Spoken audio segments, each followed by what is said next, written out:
Hello, congratulations on the purchase of your Cruiser. My name is Russ. I'm going to do an orientation video with you today. It's a very wintry day today, so you can see everything's covered in snow.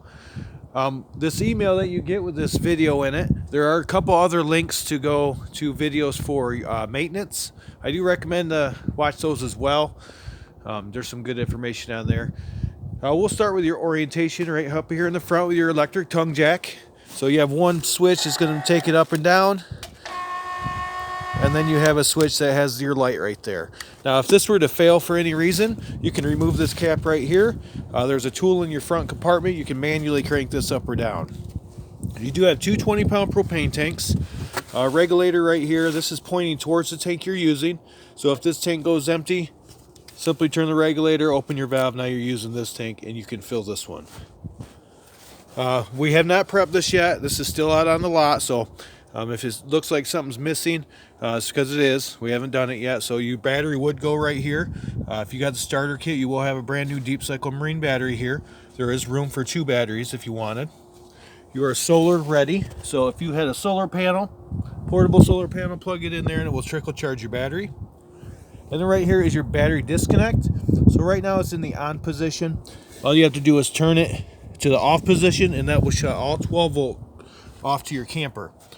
If you want your battery to charge while you're plugged into shore power or your vehicle, you have to have that in the on position. Otherwise your battery will not charge. So just keep that in mind. All right, we'll move along over here. Do have your pass-through storage here. Good space in there. They have their own switches on the light there. This is for your outdoor shower, so you can just quick connect it right here, and then this is flexible. So you quick connect it there, and you have hot and cold water over here. That is your power cord, 30 amp service. And then over here is where you're going to hook your water up, and you can bring your hoses right up through the bottom here, so you can close this door. But you have your city water connection. So if you're full hookup camping, hook a garden hose up to here, and then you have the pressure from the garden hose going throughout your camper. If you're going to fill your freshwater tank, you're going to use this one here. Hook a hose up to that. It's going to fill your freshwater tank. Then you'll just remove that hose and you'll turn your water pump on, and that's how you'll get your water pressure. And then you have a black tank flush right here, which I'll go over in just a minute. So we'll go back to your wastewater tanks here. So you have two gray tanks and one black tank. So you have a black here and a gray here. Now we're missing the handle. We'll have that on there when you pick up, so don't worry about that. That'll be your gray tank. Hook your wastewater hose up there. Pull that black handle first. Empty that toilet water out. Once that's empty, pull the gray. Let that gray dirty sinking shower water help wash the black out of your hose. Once they're both empty, close that gray. Leave the black open. And that's when you're going to hook a hose up to your black tank flush. Turn it on, let it run for a few minutes. It's like an upside down sprinkler system in your black tank. It's going to clean it out for you. So once you're happy that's clean enough, just unhook that hose. You can close this valve back up, put your cap on, you're good to go there. Back here is where your other gray tank is. So you have one for your kitchen. So right there, and there's the handle for it. So you do have two spots you need to empty from, but that one just has the gray, so you don't have to worry about flushing it out. Your electric stabilizers, if they were to fail, there's a tool in your compartment. You can manually crank these back up or down. Front and back are the same. Input for cable or satellite. Some parks have cable service. You have a ladder on here so you get up there and do your maintenance. Your furnace vent is right here. So it does get very hot. Try not to block that. Your power is going to hook up right here. So hook your 30 amp cord up to there. I do highly recommend to use a 30 amp surge guard when you're plugged in at the parks. Surges do go throughout the parks quite a bit, and that will just help protect your camper. License plate there. You are pre-wired for an observation or backup camera. That's where it would go if you were to purchase one. And then that is the vent for your kitchen that goes over your stove top, so you can vent outside. You have a spare tire here. It's the same size as the tires that are on the camper. You have electric awning, nice big awning, a couple outdoor speakers, and then you have your outdoor kitchen. So this is electric only for your mini fridge. You have to be plugged in for this one. And then of course you have your stove top here. Well, it's your grill. So you have a grill right there. Let's pull that out. You have latches here to keep it secured. And then you're going to use a propane line. It's already connected, but you're going to have to bring it out here. So bring it out here and it's going to connect right to that quick connect down there. And that goes right to your propane tanks up front. And you have a switch here for your rear stabilizer. So it's an extend and retract. So you just hold the button down until they're all the way down. These are just for stabilizing, not for leveling. Very important, they will not hold the weight. If you try to level with them, they could break. So just get the camper nice and level and then put those stabilizers down. Right here you have your water heater. This is gas or electric. It's aluminum tank, so you just have this cap right here. You don't have an anode rod like a lot of them have. You don't need it on this one. But you're just going to put that cap right there when you're ready to use it. Turn your water on, let it fill up. Make sure it's full before you turn it on. And the way to do that is pull on this relief valve. If water comes out, you know that it's full. You can also turn the hot side on any sink. And if you get a solid stream of water, you know that it's full. So once you know it's full, you flip the switch on the inside. It's on the board inside. I'll show you. So there's gas or electric or both. You can run both gas and electric at the same time. It's actually more efficient. You get more hot water faster. This is all electronic ignite, so you don't have to light any pilot lights or anything. Just simply make sure there's water in it and flip the switch, and you're good to go there. If you need to drain it, take the cap off. It drains right from here. You have solid steps here. I'm not going to bring them up because all that snow will end up inside the camper. But you do want to make sure that your door is all the way open before you bring those steps up or down. The reason for that, this right here, that will catch right on your screen door and damage it. But anything that's on the steps is going to end up on the floor if you don't clean it off. But they just snap right into the door frame here, nice and easy. And then you close your door right over top of them. You can have a TV outside. This is plugs and outputs for cable or satellite or antenna. And then you have your front stabilizer controls here. On the other side of your pass-through storage. Your doors are held up with magnets, which is a nice feature. No plastic clips to break. And you do have your slam latches on here. So very nice. I believe that's everything on the outside. So we're going to head inside next. All right, just inside your door, you have your control panel here. Right here, you can push on these and see how full your tanks are. So there's your battery. Freshwater tank is empty, so as it fills, these will light up. You have black 1, so you have 1 black tank. This shows black 2, but you do not have 2 black tanks. This will always read empty. Black 2 will always read empty. You do have the 2 gray tanks, though, gray and galley. So as they fill, like I said, they will light up, so you know how full they are. You have water pump right here. So if you're using your freshwater tank, just turn your water pump on, and that will create water pressure throughout your camper, drawing from your freshwater tank. So rustic camping, that's when you use that.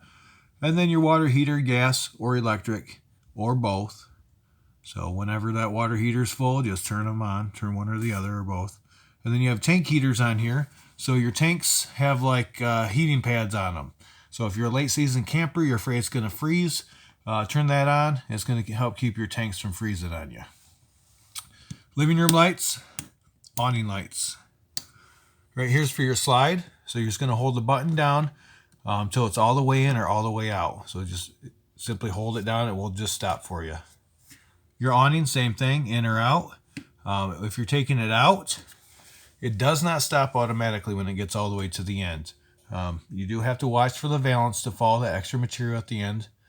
Once that falls, just let go of the button. If you keep holding it down, it's going to keep winding. It's going to come back towards the camper with your awning upside down. So it could stretch your awning out, could rip it. So just pay attention when you take the awning out. But when you bring the awning back in, it's just going to stop when it reaches the camper. And there's nothing else you'll have to do with it.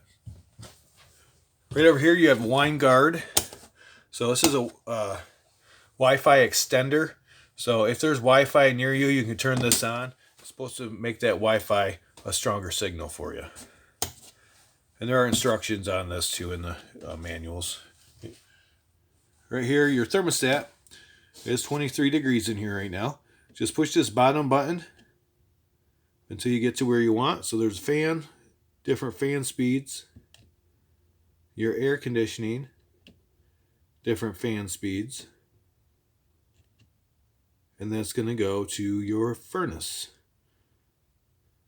And then you can set your temperature. Once you push this, it goes to the set temperature. That first number is just the actual temperature.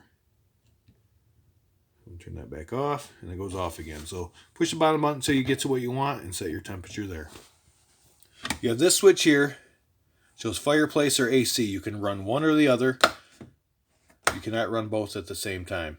And you don't need an AC and a fireplace going. So if you do, they do that so you don't pop a breaker. Below that, you have a carbon monoxide LP detector. As long as that green light's on, you're good to go there. And then next to that is your fuses and your breakers. Regular car style fuses. If a fuse goes out, an LED light will light up next to the bad one, so you can quickly identify it. But everything is labeled as well. And you can see that light through the window there. Fire extinguisher by the door. You do have your fireplace down here. Controls are right here for it. You also have a remote control for it. So here's the remote.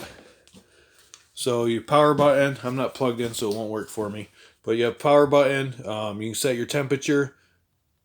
There's a timer. This adjusts the lights and the brightness. So it is a nice space heater. Gives off some good heat. But it is electric only. You have your stereo right here.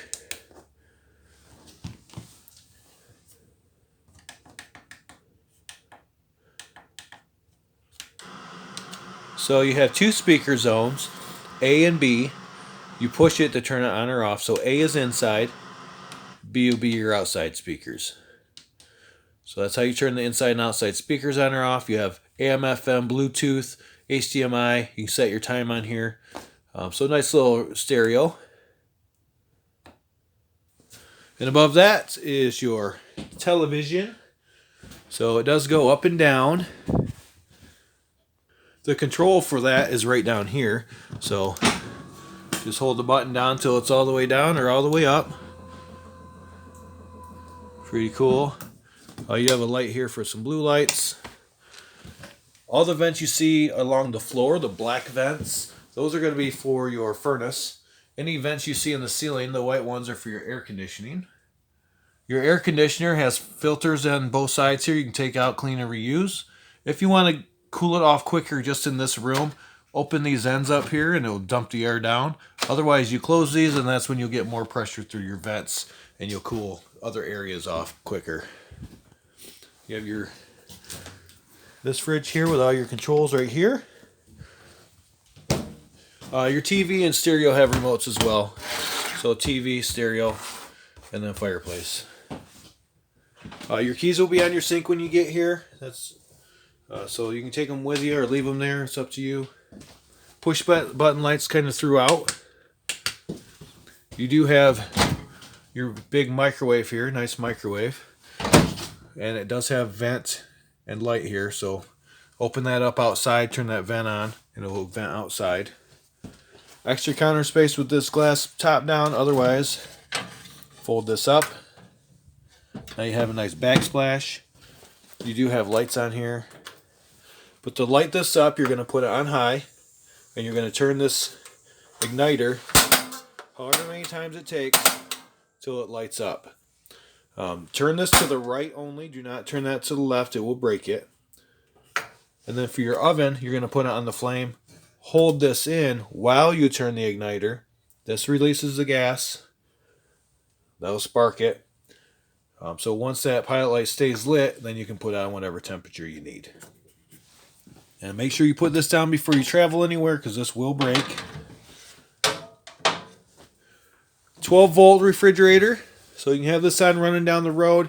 Your vehicle's charging your battery. You're not losing anything from your battery. And you have a nice big refrigerator that cools down quicker than the gas ones. This does not run on gas. It's 12-volt and electric. Controls are right there for your temperature. Nice refrigerator. These are nice, good storage throughout. You do have the U-shaped dinette. If you want to make that into a bed, you're just going to remove this tabletop from the leg here. Take that leg, it slides right out. You can set that aside. And then this tabletop is going to sit on the ledges all the way around.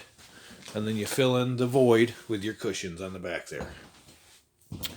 Recliner. Now this, you can move the legs, the leg up and down so you can recline. You have lights, you have a heater and massager on here. So it's all touch. So once it's plugged in, the camper's plugged in, just touch it and it'll do it. Light switch for these lights. They are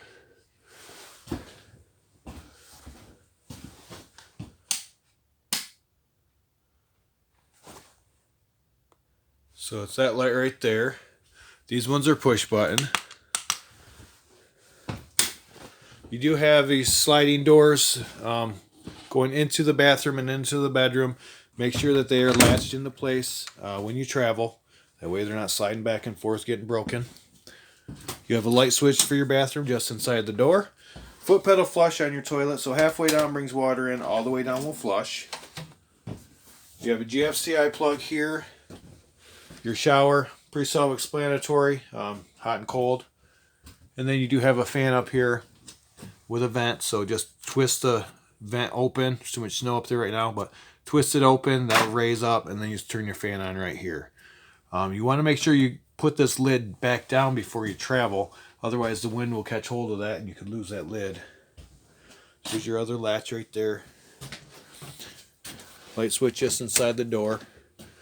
You do have USB charging ports and plugs on both sides. You have another switch right there for some accent lighting. That's a push button light. You can have a TV right here on the wall. Just find use stud finder, find the right spot to put it in. Another vent here. This one does not have a fan, but it's a vent.